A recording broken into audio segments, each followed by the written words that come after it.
video is designed to show you how to make a physical jukebox. So you should have already done the virtual jukebox program, so you should have a microbit program on your computer ready to download.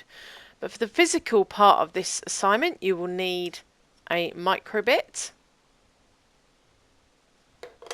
You will need the microbit USB connector. You will need 2 crocodile clips. That's one and that's the other. Doesn't matter what colour they are. The point is a crocodile clip is a connector with those pincer movements. And then you'll need your pair of headphones. It doesn't matter what headphones they are as long as they have got one of these jacks. So the gold pins along the bottom of the microbit are these things here. Okay, and these can be used as inputs or outputs. We are going to use it as an output to attach the headphones to a pin to get the sound to come out. The way it does this is that the microbit sends pulses of electrical signals out from pin 0 to the headphones when they're connected, but the headphones also have to be connected to the ground, which is GND. So look for GND on your microbit. And the reason for this is that it needs to complete the electrical circuit for it to work. So let's have a look at setting it up. So you need to take one end of one of your crocodile clips and put it on pin 0, like that. There we go, it's attached like that. And then you need the other end of the other crocodile clip to go onto the ground.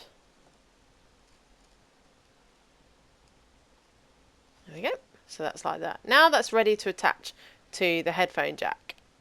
So get your headphones. Here's the end of my headphone jack. And first of all, I'm going to put the yellow pincer onto the end of that, because that's from my 0. And then I'm going to connect it using the ground as well onto the other part of the headphone jack. And that is my circuit complete. And obviously my headphones are attached to the end of that jack. So the next thing you're going to do is attach the USB cable to the microbit to the computer so that you can then download the program in the usual way.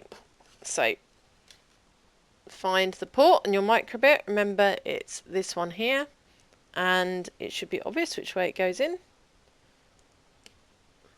There we go. And I'm going to plug it into my laptop. So when I do this, remember there will be an orange light that appears at the back to show that it's connected to the computer. So all I've got to do now is download the program in the usual way. So here's a reminder. So go on to your virtual microbit, press the download button. Don't worry about this, you can just close that. What you need to look at is this down here. So press the up arrow and press show in folder, and you will see that your program has appeared here. So all you've got to do is click on the file, drag it, find your microbit drive, and where it says copy to microbit, just let go and it will start copying it. There we go. And remember, when you're copying a program across to a microbit, you will see the flashing light at the back to show that the data is being transferred across. Okay, it looks like my program is now ready. Now I have to test it. So remember, this works on an input using the buttons. So you have to turn over your microbit and look at the buttons, and one is labelled A and one is labelled B. So when we press A, if you remember from our program, it should play Ode to Joy. So let's see if we can hear it through the headphones.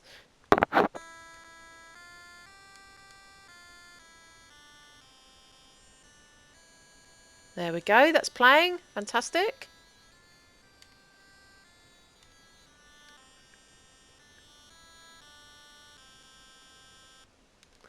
Wonderful. Okay, let's test B.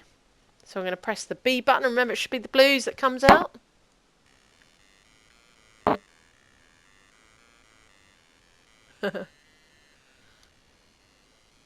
Great, that's working. And now when I press A and B together, I should get happy birthday. Let's have a listen.